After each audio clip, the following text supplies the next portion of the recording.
एक डॉक्टर होने के नाते मेरा हमेशा से मानना रहा है कि हर चीज के पीछे कोई ना कोई लॉजिक, कोई वैज्ञानिक वजह होती है। तो जब भैरवपुर का केस मेरे सामने आया, सच कहूं तो मुझे लगा ये बस गांव वालों की कोई अंधविश्वासी कहानी होगी। पर वहां जो हुआ उसने मेरे साइंस और लॉजिक के यकीन को पूरी तरह से झकझोर कर रख दिया। तो चलिए चलते हैं उस कहानी के अंदर। भैरवपुर एक ऐसा गांव जो बिल्कुल वीरान सा था।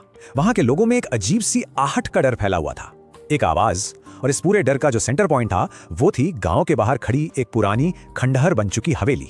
तो इस पूरे सिलसिले की शुरुआत होती है दो लोगों से। ये वो पहले मरीज थे जिनमें सबसे गहरे और सबसे भयानक लक्षण दिखाई दिए। और सबसे पहली थी रीना, एक जवान लड़की जो बस गांव में घूमने के लिए आई थी। कहानी यह है कि दोस्तों में कोई शर्त लगी थी और उसी शर्त के चक्कर में रीना उस खंडहर हवेली के अंदर चली गई। उसने गांव वालों की भूतों की कहानियों को बस मजाक में उड़ा दिया था। उसे क्या पता था कि अंदर उसका इंतजार कौन कर रहा है। और अंदर उसे वो पहली आहट सुनाई दी, कदमों की आवाज जो धीरे धीरे उसकी तरफ बढ़ रही थी। और फिर उसने देखा दीवार पर एक दूसरी परछाई जो उसकी नहीं थी। जब मैंने बाद में उसका चेहरा देखा तो साफ था कि वो डर किसी कहानी का नहीं बल्कि एक जीती जागती हकीकत का था। जब उसे बाहर लाया गया तो उसके शुरुआती लक्षण बिल्कुल साफ थे। वो डर से बुरी तरह कांप रही थी। उसकी आवाज में एक लड़खड़ाहट थी, चेहरा बिल्कुल पीला पड़ चुका था और उसे ये पक्का यकीन हो गया था कि कोई उसका पीछा कर रहा है। यहाँ तक कि आईनों में भी उसे अजीब सी परछाइयां दिखती थीं। अब आते हैं दूसरे केस पर, रघु, जो गांव का ही नाई था। खास बात यह है कि रघु का सामना इस डर से गांव के बिल्कुल अलग हिस्से में हुआ। और यहीं से ये बात साफ होने लगी कि ये खौफ अब सिर्फ उस हवेली तक ही सीमित नहीं था, ये फैल रहा था। एक रात की बात है, रघु तालाब के किनारे से घर लौट रहा था। तभी उसे लगा कोई उसके पीछे चल रहा है।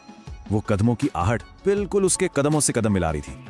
वो तेज चलता तो आवाज तेज हो जाती, वो रुकता तो आवाज भी रुक जाती, बिल्कुल एक साई की तरह।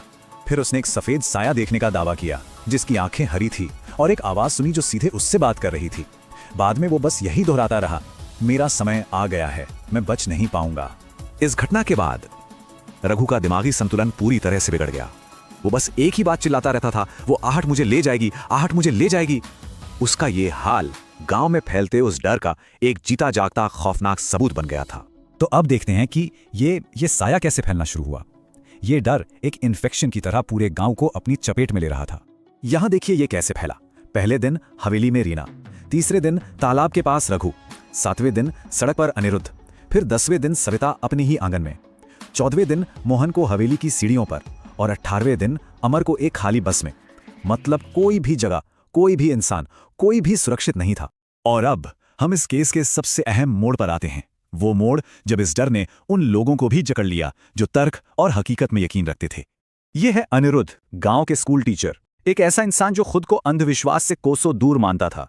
वो इन सारी कहानियों को सिरे से खारिज करता था, तब तक जब तक एक रात एक खाली सड़क पर उसे अपने पीछे भारी बूटों की आवाज सुनाई नहीं दी। और सिर्फ आवाज ही नहीं, उसे अपने कान में एक साफ फुसफुसाहट सुनाई दी, तू बच नहीं पाएगा। वहां दूर दूर तक कोई नहीं था।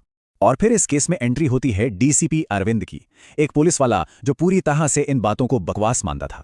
उनका कहना था ये सब अंधविश्वास है, मैं खुद जाकर देखूंगा।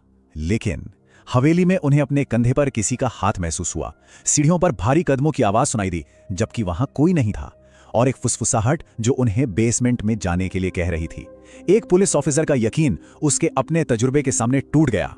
तो एक डॉक्टर के तौर पर जब मैंने इन सारे मामलों को देखा तो ये सब एक ही तरफ इशारा कर रहा था, एक सामूहिक मनोवैज्ञानिक भ्रम, या जिसे हम मेडिकल भाषा में कहते हैं मास साइकोजेनिक इलनेस।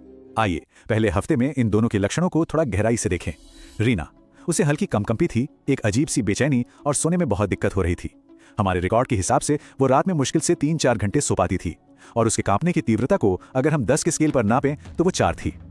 वहीं रघु, उसकी बेचैनी बहुत ज्यादा थी, अकेले में उसे भयानक डर लगता था और नींद तो जैसे गायब ही हो गई थी। उसकी कंपकंपी की तीव्रता 6 तक पहुंच चुकी थी। गांव के एक मनोचिकित्सक ने उनकी हालत को ट्रैक किया।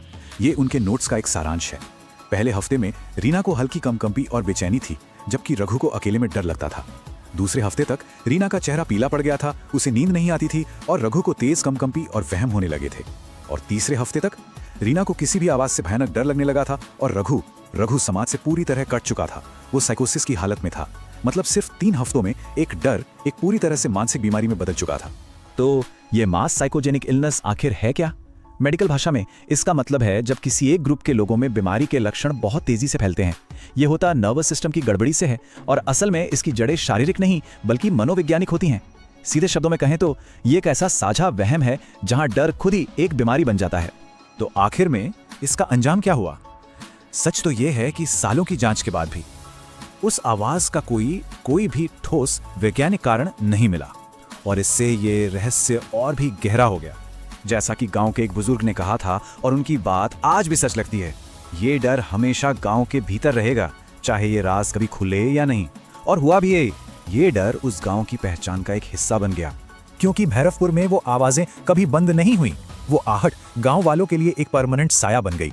कभी कभी वो पास आती महसूस होती तो कभी दूर जाती हुई, लेकिन वो कभी पूरी तरह से गायब नहीं हुई, हमेशा मौजूद रही। और ये कहानी हमें एक सवाल के साथ छोड़ जाती है, अगर कोई डर सिर्फ हमारे दिमाग में ही असली है तो क्या उससे महसूस होने वाला खौफ किसी भी तरह से कम असली हो जाता है? भैरवपुर का केस हमें यही बताता है कि शायद सबसे डरावने साए वो होते हैं जिन्हें हम खुद अपने अंदर बनाते हैं।